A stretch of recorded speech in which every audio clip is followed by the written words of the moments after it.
আসসালামু আলাইকুম। অষ্টম শ্রেণীর সুপ্রিয় শিক্ষার্থীবৃন্দ, আজকে আমরা আপনাদের অষ্টম শ্রেণীর গণিতের প্রথম অধ্যায়ে যে প্যাটার্ন রয়েছে সেই প্যাটার্নে কিছু ম্যাজিক বর্গ রয়েছে, যেমন 3-এর ম্যাজিক বর্গ, 4-এর ম্যাজিক বর্গ এবং 5-এর ম্যাজিক বর্গ রয়েছে। আজকে আমরা 4-এর ম্যাজিক বর্গ তৈরি করব। 4-এর ম্যাজিক বর্গ তৈরি করার জন্য প্রথমে এখানে আমরা দুটি গড় তৈরি করব। এটি হচ্ছে এদিকে হচ্ছে 4টি গড় থাকবে এবং এদিকেও থাকবে 4টি গড়। এরকমভাবে আমরা দুটি গড় তৈরি করব। 1 2 3 4 এদিকে থাকবে 4টি গড় এবং দৈর্ঘ্য এবং প্রস্থ 4টি করে গড় থাকবে। এদিকে রয়েছে 1 2 3 4 4টি গড়। এরকমভাবে আমরা প্রথমে দুটি গড় তৈরি করব এবং উপরে আমরা লিখব 4-এর ম্যাজিক বর্গ সমান সমান 34।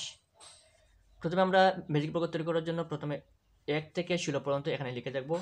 1 2 3 4 5 6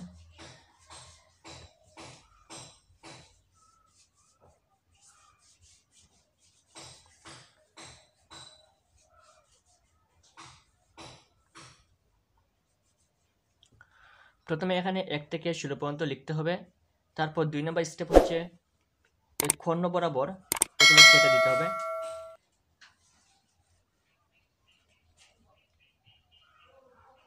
এই খণ্ড বরাবর কেটে দেওয়ার পর বাকি যে সংখ্যাগুলো রয়েছে সেই সংখ্যাগুলো আমরা এখানে এই করে তুলব। এখানে রয়েছে 2 এবং 3, 2 3, 5 এবং 9 রয়েছে এই দুই করে, আমরা এখানে 5 এবং 9 লিখব।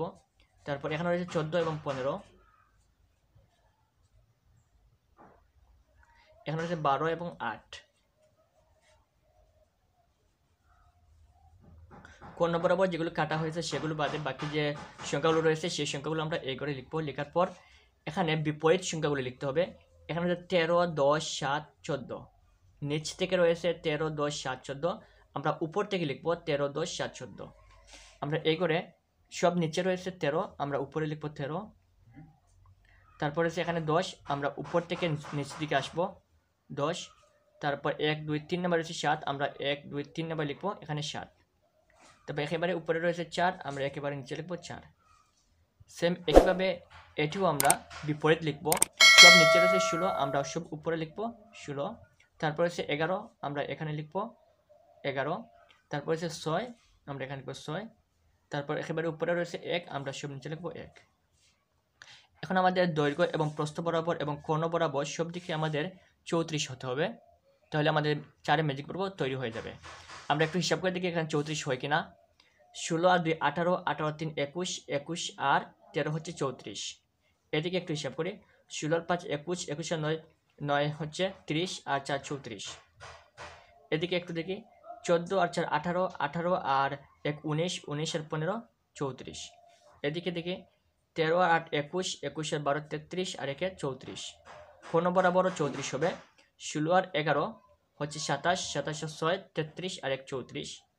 এদিকে কোণ বরাবর 13 আর 10 23, 23 আর 7 30, 30 এবং 4 34। তাহলে আমাদের সব জায়গায় 34 হয়ে গেল।